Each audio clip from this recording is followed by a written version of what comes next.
ndichinamata ndoramba ndichinamata ndichikura vaifunga kuti ndichashubika, ndichikura vaifunga kuti ndichatambura, ndichikura vaifunga kuti ndichakwangwaya, ati Mwari wangu zvesaka zvichamuka. Ndichikura vaifunga kuti ndichashubika, ndichikura vaifunga kuti ndichatambura, ndichikura vaifunga kuti ndichakwangwaya, ati Mwari wangu zvese vakatozvichamuka. Vakamhanya kudzing'anga kuda kuparadza upenyu hwangu, kutomanya kumaprofita kuda kundikanganisirawo life yangu. Amufema ndibata, amufema ndiwina, amufema ndigona, ini ndinopesa zvangu kuita kunge shumba. Ndichikura vaifunga kuti ndichashubika, ndichikura vaifunga kuti ndichatambura, ndichikura vaifunga kuti ndichakwangwaya, ati Mwari wangu zvesaka zvichamuka. Ndichikura vaifunga kuti ndichashubika, ndichikura vaifunga kuti ndichatambura, ndichikura vaifunga kuti ndichakwangwaya, ati Mwari wangu zvese vakatozvichamuka. Vakanditadzisa kuenda kuchikoro, vakanditadzisa kuita zvemusoro, munhu wenyama ini ndamutadza, haungambofiwe futi wamufadza. Jesu chaiye vanhu futi akavatadza, handingambondiwe munhu wese andisisadza. Chero vakaenda kunobatawo mushonga, ivo vachapedzesera vave kutopenga. Ndichikura vaifunga kuti ndichashubika, ndichikura vaifunga kuti ndichatambura, ndichikura vaifunga kuti ndichakwangwaya, ati Mwari wangu zvesaka zvichamuka. Ndichikura vaifunga kuti ndichashubika, ndichikura vaifunga kuti ndichatambura, ndichikura vaifunga kuti ndichakwangwaya, ati Mwari wangu zvese vakatozvichamuka. Vakamhanya kudzing'anga kuda kuparadza upenyu hwangu, kutomanya kumaprofita kuda kundikanganisirawo life yangu. Amufema ndibata, amufema ndiwina, amufema ndigona, ini ndinopesa zvangu kuita kunge shumba. Ndichikura vaifunga kuti ndichashubika, ndichikura vaifunga kuti ndichatambura, ndichikura vaifunga kuti ndichakwangwaya, ati Mwari wangu zvesaka zvichamuka. Ndichikura vaifunga kuti ndichashubika, ndichikura vaifunga kuti ndichatambura, ndichikura vaifunga kuti ndichakwangwaya, ati Mwari wangu zvese vakatozvichamuka.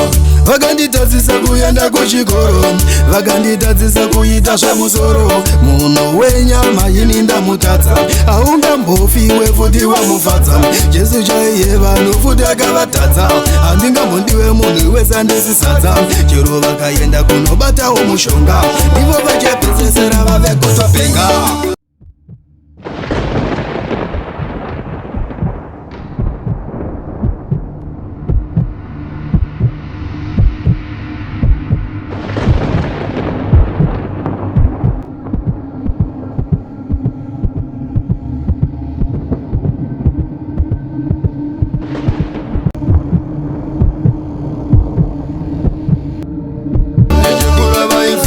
Ndichashubika, ndichikura vaifunga kuti ndichatambura, ndichikura vaifunga kuti ndichakwangwaya, ati Mwari wangu zvese vakatozvichamuka.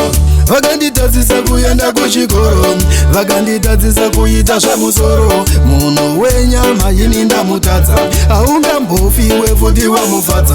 Jesu chaiye vanhu futi akavatadza, handingambondiwe munhu wese andisisadza.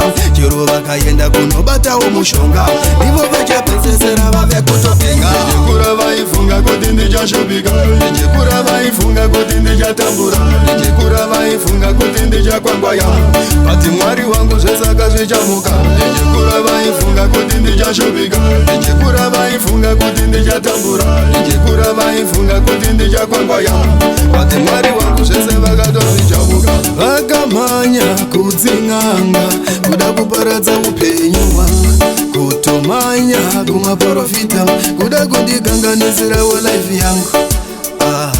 Amufema ndibata, amufema ndiwina, amufema ndigona ini ndinopesa zvangu kuita kunge shumba ndichikura vaifunga kuti ndichashupika ndichikura vaifunga kuti ndichatambura ndichikura vaifunga kuti ndichakwangwaya bati mwari wangu zvesaka zvichamuka ndichikura vaifunga kuti ndichashupika ndichikura vaifunga kuti ndichatambura ndichikura vaifunga kuti ndichakwangwaya bati mwari wangu zvese vakatozvichamuka vakanditadzisa kuenda kuchikoro vakanditadzisa kuita zvamusoro munhu wenyama ini ndamutadza haungambofiwe futi wamufadza jesu chaiye vanhu futi akavatadza handingambondiwe munhu wesandisisadza chero vakaenda kunobatawo mushonga ivo vachapedzesera vavekutwapenga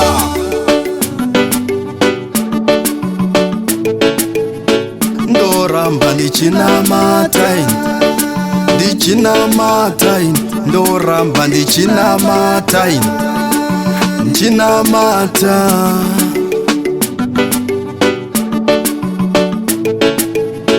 ndoramba ndichinamatai ndichinamatai ndoramba ndichinamatai ndichinamata $1